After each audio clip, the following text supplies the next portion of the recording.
ప్రభు ఈనాడు మన ముందు ఉంచుతున్నటువంటి ప్రధానమైనటువంటి ప్రశ్న, మీ జీవితంలో నాకు ఎటువంటి స్థానాన్ని ఇస్తూ ఉన్నావు అని చెప్పి ప్రత్యేకించి ప్రతి ఒక్కరిని కూడా అడుగుతూ ఉన్నాడు. బైబిల్ గ్రంథంలో ఆయన మనకు ఏ స్థానం ఇచ్చాడు అన్నటువంటి తెలియజేస్తూ ఉన్నాడు. కానీ మనము ఆయనకు ఎటువంటి స్థానం మన జీవితంలో ఇచ్చాము అన్నటువంటిదే మనము సమాధానం చెప్పవలసినటువంటి ప్రశ్న. ఆయన మనకెవరో తెలియజేస్తూ ఉన్నది బైబిల్ గ్రంథం, మనకు ఆయన ఏం చేస్తారో తెలియజేస్తూ ఉన్నది బైబిల్ గ్రంథం, మరియు ఆయన మనకు ఏ స్థానాన్ని ఆయనలో కల్పించుకున్నాడో కూడా ఆ గ్రంథం మనకు తెలియజేస్తూ ఉన్నది. కానీ మనము సమాధానం చెప్పవలసినది మన జీవితంలో మన ప్రభు అయినటువంటి ఆ క్రీస్తునాథునికి ఎటువంటి స్థానాన్ని ఇచ్చాము అన్నటువంటిది. ఒక క్షణం బైబిల్ గ్రంథంలో ఆయన మనకెవరో, ఆయన మనకి ఏం చేశాడో, ఆయనకు మనం ఏమవుతామో అన్నటువంటి విషయాలను ధ్యానించినట్లయితే మొట్టమొదటిగా తనెవరో నిరూపిస్తూ ఉన్నాడు. నిర్గమకాండంలో నేను నీ దేవుడను అని చెప్తూ ఉన్నాడు. నిర్గమకాండము 3వ అధ్యాయము 14-15 వాక్యంలో నేను ఉన్నవాడను, నేను నీ దేవుడను అని చెప్పి తెలియచేస్తూ ఉన్నాడు. ఆ తర్వాత ఆ ప్రభు నేను సర్వాంతర్యామిని అనగా నేను అంతటా ఉన్నటువంటి వాడను అని చెప్పి ఇర్మియా గ్రంథము 23వ అధ్యాయము 24వ వాక్యంలో తెలియజేస్తూ ఉన్నారు. ఎవడైనా నా కంటపడకుండా రహస్యంగా దాగుకొనగలడా, నేను ఆకాశములందంతటా ఉన్నవాడను. సర్వాంతర్యామి, ఆయన అంతటా ఉన్నటువంటి వాడు, అన్ని వేళలా అన్ని విషయాలలో అన్ని సమయాలలో మనలను గ్రహిస్తూ కాపాడుకునేటువంటి వాడు, మనకు తోడ్పడేటువంటి వాడు. నేను సర్వాంతర్యామిని, నేను అంతటా ఉన్నటువంటి వాడను అని చెప్పి ఆ ప్రభు తనెవరో, తనేం చేస్తారో అనే విషయాలను సుస్పష్టం చేస్తూ ఉన్నాడు.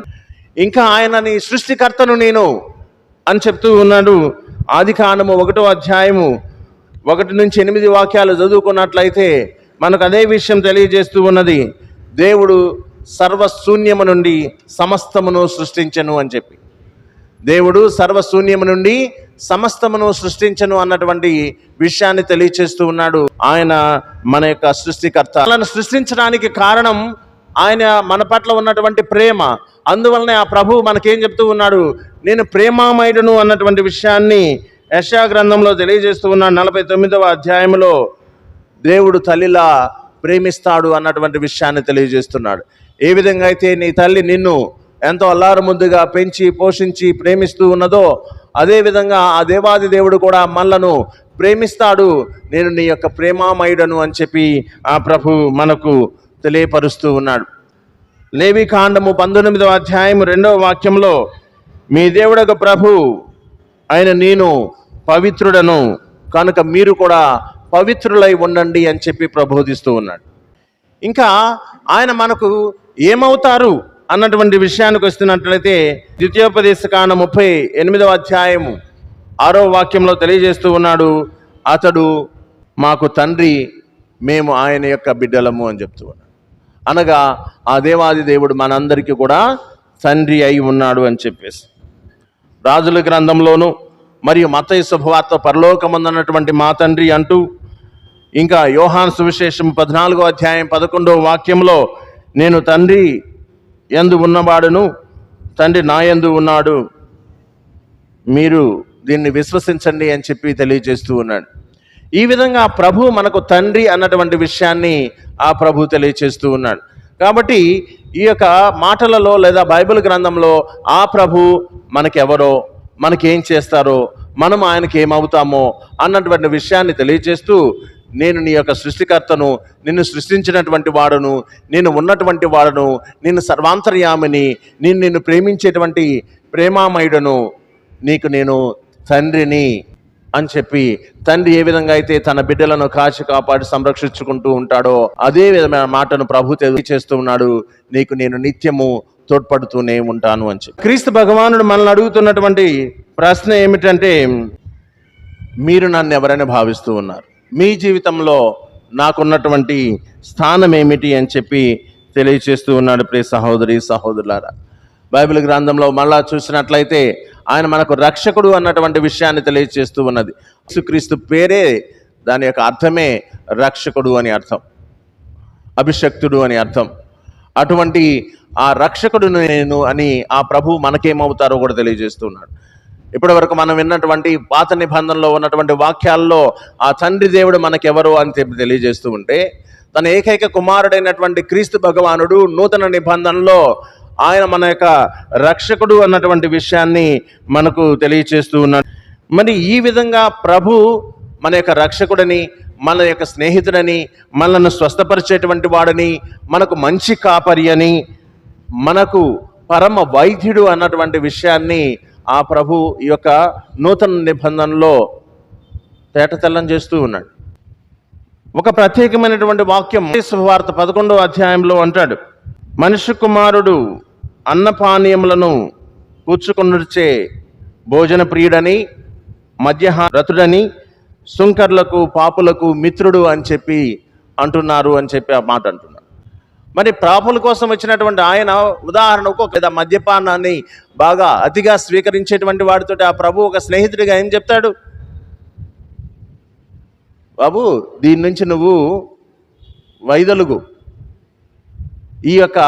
దీనికి నువ్వు బానిసలు అవుతూ ఉన్నావు, ఈ బానిసత్వం నుంచి నువ్వు వైదొలుగు, లేకపోతే నీ జీవితం వ్యర్థమవుతుంది, నీ జీవితం సర్వనాశనం అవుతుంది అని చెప్పి ఆ ప్రభు ఒక మిత్రుడుగా తన యొక్క వాక్యంతో హెచ్చరిస్తూనే ఉంటాడు. ఈ విధంగా ఆ మిత్రుడైనటువంటి ఆ క్రీస్తునాథుడు తన యొక్క వాక్యం ద్వారా మనకు తెలియజేస్తాడు, నీవిదిగో దీనికి బానిసమైపోయావనుకో నీ జీవితం అస్తవ్యస్తమైపోతూ ఉంటుంది, నీవు అనేక మందిని కోల్పోతావు, నిన్ను నువ్వు కోల్పోతావు, నీ కీర్తిని కోల్పోతావు, నీ హోదాను కోల్పోతావు, నీ యొక్క ఉద్యోగాన్ని కోల్పోతావు, తర్వాత నీకున్నటువంటి కుటుంబాన్ని నువ్వు కోల్పోతావు, నీ ఆస్తిపాస్తులను కోల్పోతావు, చివరికి నిన్నే నువ్వు కోల్పోతావు.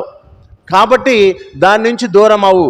ఈ విధంగా ప్రభువు ప్రతి విషయంలో ఆయన మనకు మిత్రుడులా సలహా ఇస్తూనే ఉంటాడు.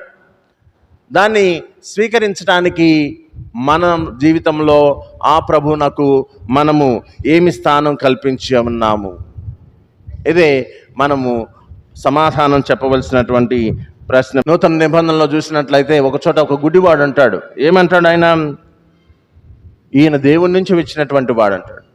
ఎక్కడి నుంచి వచ్చాడు? దేవుడి నుంచి వచ్చాడు అంటాడు. యోహాను సువిశేషము 9వ అధ్యాయము 33వ వాక్యంలో చూసినట్లయితే దేవుడి నుంచి వచ్చినాడు కనుక ఈ కార్యం చేయగలుగుతూ ఉన్నాడు. దేవుడి నుంచి రాకపోతే ఈ కార్యాలు చేయగలిగేటువంటి వాడు కానే కాదు. ఆయన దేవుడి నుంచి వచ్చాడు కాబట్టే ఈ గొప్ప కార్యాన్ని, అంటే దృష్టిని ప్రసాదిస్తూ ఉన్నాడు అన్నటువంటి సత్యాన్ని ఆ యొక్క గుడ్డివాడు తెలియచేస్తూ ఉన్నాడు. అదేవిధంగా శతాధిపతి, అదిగో ఆ సిలువ వేసేటప్పుడు కూడా శతాధిపతి కూడా ఇదే మాటలు అంటాడు, నిస్సందేహంగా ఈయన దేవుని యొక్క కుమారుడే అని చెప్పి తెలియజేస్తూ ఉంటాడు. ఆ తర్వాత మార్తమ్మ ప్రభుతో సంభాషిస్తున్నప్పుడు ఆమె కూడా అదే అంటుంది, అవును ప్రభు, లోకమున అవతరింపనున్నటువంటి దేవుని యొక్క కుమారుడు నీవని నేను విశ్వసిస్తున్నాను అని చెప్పి మార్తమ్మ గారు కూడా అంటారు. మరి ఈ విధంగా వీరందరూ శతాధిపతి కానీ, గుడ్డివాడు కానీ, ఈ మార్తమ్మ కానీ ఆయన ఎవరో గుర్తించగలిగారు. మనము మన యొక్క జీవితంలో కూడా ఆయన యొక్క ఉనికిని, ఆయన యొక్క అనుగ్రహాన్ని, ఆయన యొక్క దీవెనను పొందుకుంటూ జీవిస్తూ ఉన్నాం. కాబట్టి మనము కూడా వారిలాగా ఆయన ఎవరో నీవు గుర్తించగలవా? పేతురు అతివేగంగా వచ్చేసి నీవు క్రీస్తువు అంటాడు. తొందరపడుతూ ఉంటాడు కదా పేతురు. వెంటనే మన యొక్క స్వభావం కలిగినటువంటి ఆ పేతురు వెంటనే వచ్చి నీవు క్రీస్తువు అంటాడు. నిజమే, అది సత్యం. ఆయన క్రీస్తు, అభిషక్తుడు, మెస్సయ. పిశాచులు కూడా గుర్తిస్తాయట దేవుణ్ణి. ఒక పిశాచు కూడా అంటుంది కదా, ఏమంటుంది? పిశాచము సాతాను ఈ విధంగా పలుకుతుందన్నమాట, సర్వోన్నతుడకు దేవుని కుమారుడా మాతో నీకేం పని?